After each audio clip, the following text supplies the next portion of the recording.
नमस्कार दोस्तों, स्वागत है आज के एक और म्यूचुअल फंड रिव्यू की वीडियो में।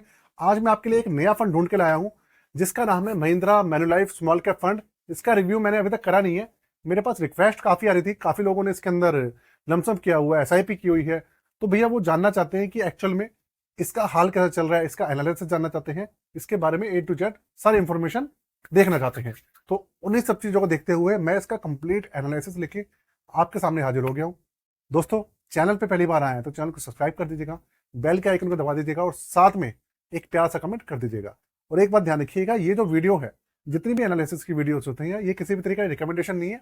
ये सिर्फ और सिर्फ आपके लिए एक एनालिसिस की वीडियो, रिव्यू वीडियो है, जिससे आप समझ पाए कि वो फंड कैसा है। तो दोस्तों शुरू करते हैं। देखिए, फंड का जो है नाम वो होने वाला है महिंद्रा मैन्युलाइफ स्मॉल कैप फंड। आपने जो महिंद्रा म्यूचुअल फंड हाउस है ना, उसकी तरफ से ज्यादा स्कीम्स नहीं देखी होंगी। वैसे तो महिंद्रा ग्रुप हमारा काफी बड़ा ग्रुप है, इंडिया के अंदर वेल नोन है और काफी ज्यादा इनके आप समझ लीजिए टर्नओवर भी है और लार्ज कैप कैटेगरी की कंपनी है। तो महिंद्रा वालों की जो एएमसी है, इन्होंने बहुत ज्यादा स्कीम्स वगैरह लॉन्च करनी रखी है। इनकी हाल ही में अभी 2 साल पहले ये स्कीम लॉन्च हुई थी जो आपके सामने है। स्मॉल कैप कैटेगरी का फंड था। स्मॉल कैप में इसलिए लॉन्च किया था क्योंकि स्मॉल कैप के अंदर लोग काफी इन्वेस्ट करते हैं। तो इसकी जो लॉन्चिंग डेट है वो है 12 दिसंबर 2022। तो आप ये मान लीजिए 12 दिसंबर से 2022 से 2023 2024 पूरे 2 साल हो चुके हैं, ऐसे 2 साल से ज्यादा हो चुके हैं। और अब इसका पूरा का पूरा आपके सामने एक्सपोजर कैसा है। तो बात करेंगे इसके करंट एनएवी से। करंट एनएवी इसका चल रहा है 20 रुपए 53 पैसे। दूसरी बात, जो इसका सीएजीआर है 2 साल का, वो अगर उसकी बात करें तो वो निकल के आएगा करीबन 42.51%। ये 2 साल का नहीं है, ये ओवरऑल है। करीबन 2 साल 15 दिन का सीएजीआर है। तो 42.51% इसका टोटल सीएजीआर है। इंडियन जो इंडिपेंडेंट वेबसाइट्स हैं उन्होंने इसको 3 स्टार की रैंकिंग दी है। और पिछले 1 साल का जो इसका रिटर्न है वो मान लीजिए आप करीबन करीबन 1 साल का रिटर्न नहीं है, 2 साल का रिटर्न है, क्योंकि 3 साल तो इसके हुए नहीं है। तो 45.97% का रिटर्न है।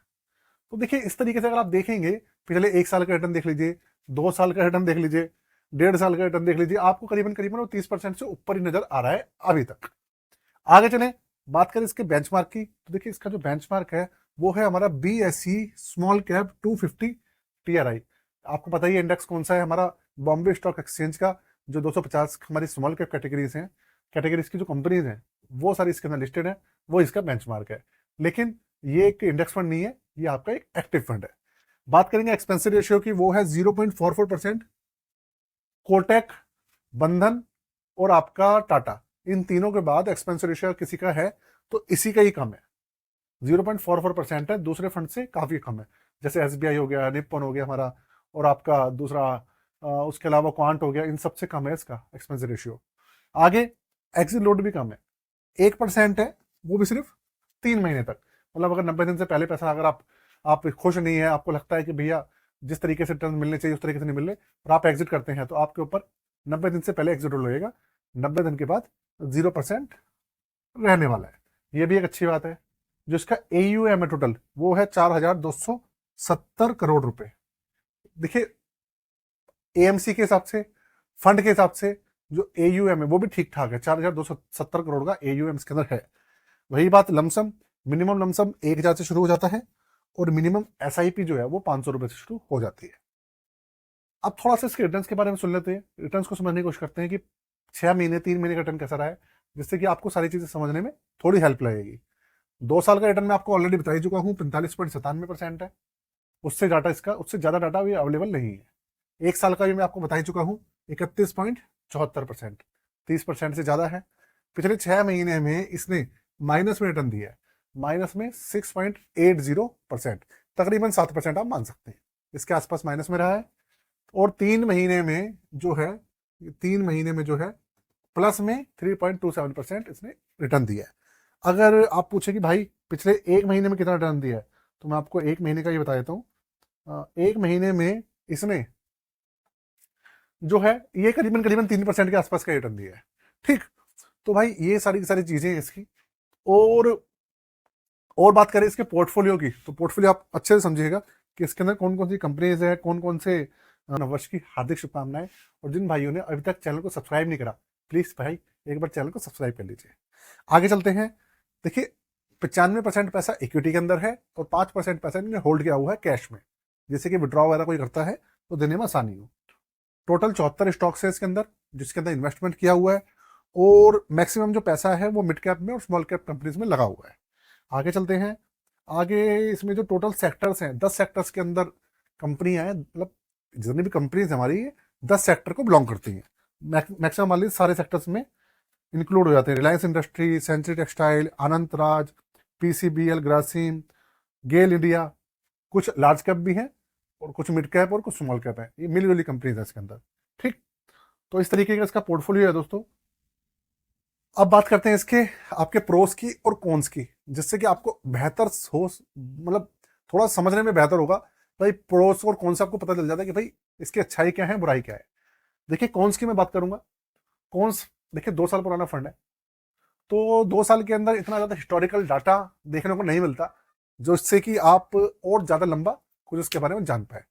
दूसरी बात, एक नया एएमसी है, तो वो भी एक देखने वाली बात है, क्योंकि इस एएमसी के बहुत ज्यादा फंड्स अवेलेबल नहीं है। प्रोज की बात करेंगे तो देखिए सबसे पहली बात एग्जिट लोड। एग्जिट लोड यहाँ 1% रहता है 1 साल के लिए, यहाँ पे इनका 3 महीने के लिए ही है, तो यहाँ पर एक अपर हैंड है। ठीक, दूसरा एक्सपेंस रेशियो। एक्सपेंस रेशियो कम है तो भैया उससे आपको रिटर्न ज्यादा मिलने वाले हैं। तीसरा, सीएजीआर वगैरह जो है पिछले 1 साल का रिटर्न जो ठीक ठाक है, वो काफी ठीक ठाक है और जस्टिफाइड है। तो इस तरीके देखा जाए तो ठीक ठाक फंड है, किसी तरीके की प्रॉब्लम है नहीं। और अगर बात करें आप देखें तो जिसने भी इसके अंदर लमसम किया था अलॉटमेंट के टाइम पे, जब ये लॉन्च हुआ था तब अलॉटमेंट ली थी, तो देखिए 20 रुपए पहुंच गया। 10 रुपए में मिला था तो 20 रुपए हो गया, मतलब पैसा तो उसका लगभग लगभग 2 गुने के आसपास हो गया होगा, जिसने उस समय एनएफओ के अंदर अप्लाई किया था। तो ये यार पूरी की पूरी इसकी एनालिसिस की वीडियो है। आपको फिर से बता रहा हूँ, किसी भी तरीके का रिकमेंडेशन नहीं है, बस आप लोगों को समझने के लिए कि भाई आप अच्छे से इस फंड के बारे में समझ पाए, क्योंकि बहुत सारी चीजें ऐसी होती है जो कि आप नहीं समझ पाते, आप ढंग से उसको एनालाइज नहीं कर पाते, इसलिए इतना डिटेल में भैया वीडियो बनानी पड़ती है। ठीक है, तो दोस्तों कैसी लगी जरूर बताइएगा। कोई कमेंट करना चाहते हैं तो कर सकते हैं, कोई क्वेश्चन है पूछ सकते हैं। इंस्टाग्राम पे मेरे साथ जुड़ जाइएगा, इंस्टाग्राम का मैंने लिंक दिया हो डिस्क्रिप्शन में। अगर ज्यादा मुझसे कोई डीएम करके पूछना चाहते हैं तो आप मुझसे डीएम करके पूछ सकते हैं, वहां पे मैसेज कर सकते हैं और पूछ सकते हैं। साथ में अगर आपके पास कोई डीमेट अकाउंट नहीं है और आप डीमेट अकाउंट खुलवाना चाहते हैं तो मैंने एंजल वन का लिंक दिया हुआ है नीचे, एंजल वन का लिंक पे जाके आप अपना डीमेट अकाउंट खुलवा सकते हैं। आज के लिए जय हिंद।